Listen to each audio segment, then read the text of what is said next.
Masjid Patok Negara. Masjid Patok Negara merupakan sebutan untuk 5 masjid yang dikelola oleh Keraton Ngayogyakarta Hadiningrat, selain Masjid Agung Keraton.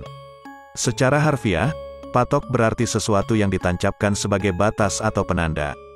Bisa juga berarti aturan, pedoman, atau dasar hukum. Sedangkan, negara berarti kerajaan, negara, atau pemerintahan. Sehingga, nama Masjid Patok Negara mempunyai arti masjid pembatas wilayah negara, yang berfungsi membatasi wilayah Kutanegara dan Negaragung.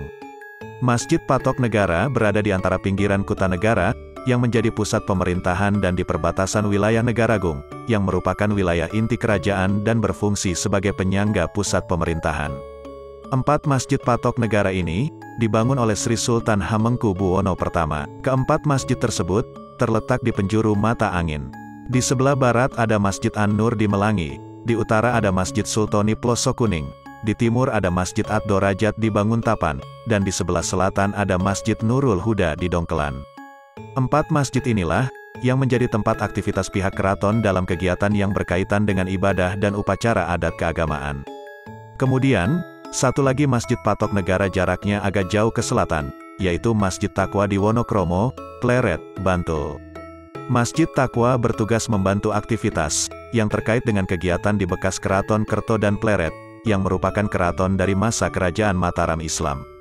Selain menjadi batas wilayah, keempat Masjid Patok Negara juga digunakan sebagai pusat pendidikan, tempat upacara atau kegiatan keagamaan, dan peradilan syariah. Masjid Agung Sumenep.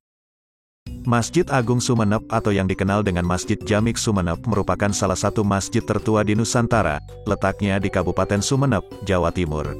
Pada abad ke-18, pembangunan masjid di Sumenep telah dirintis pada masa pemerintahan Pangeran Natakusuma pertama atau Panembahan Somala. Awalnya pembangunan masjid berukuran kecil dan disebut dengan Masjid Laju. Kemudian sekitar tahun 1779, Pangeran Natakusuma memerintahkan untuk membangun masjid yang lebih besar. Akhirnya, pembangunan masjid selesai pada tahun 1787, dan jadilah Masjid Agung Sumenep atau yang dikenal dengan Masjid Jamik Sumenep. Arsitek yang membangun Masjid Agung Sumenep sama dengan yang membangun Keraton Sumenep, yakni Lau Piango yang berasal dari China. Desain arsitektur yang digunakan dalam masjid ini, adalah campuran unsur kebudayaan dari Tiongkok, Eropa, Jawa, dan Madura. Pembangunan Masjid Agung Sumenep ini menjadi kelengkapan Kadipaten Sumenep yang digunakan untuk tempat beribadah keluarga keraton dan masyarakat setempat.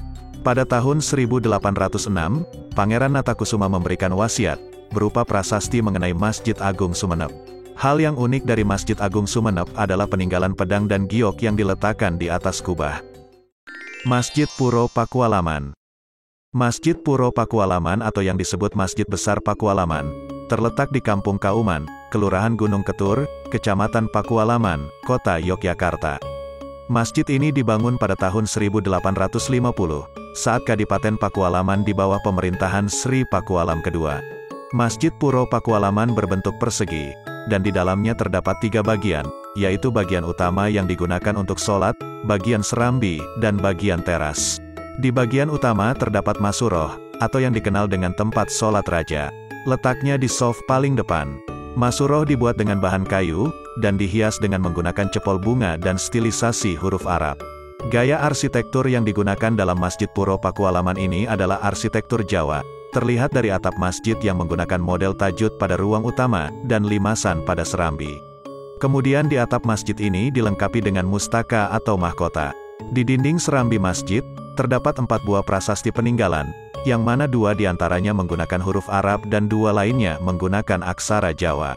Setelah perbaikan masjid, prasasti yang menggunakan huruf Jawa diletakkan di sebelah utara dan selatan masjid, sedangkan prasasti dengan huruf Arab diletakkan di sebelah utara dan selatan pintu masuk. Hingga saat ini, Masjid Puro Pakualaman masih digunakan untuk tempat ibadah umat Islam. Berbagai upaya renovasi dilakukan untuk merawat kelestarian masjid, salah satunya pada tahun 2016 dengan mengganti beberapa material penyusun atap. Jika Anda suka video kami, jangan lupa untuk subscribe, like, dan memberi komentar. Nyalakan loncengnya agar mendapatkan notifikasi dari video terbaru kami. Terima kasih.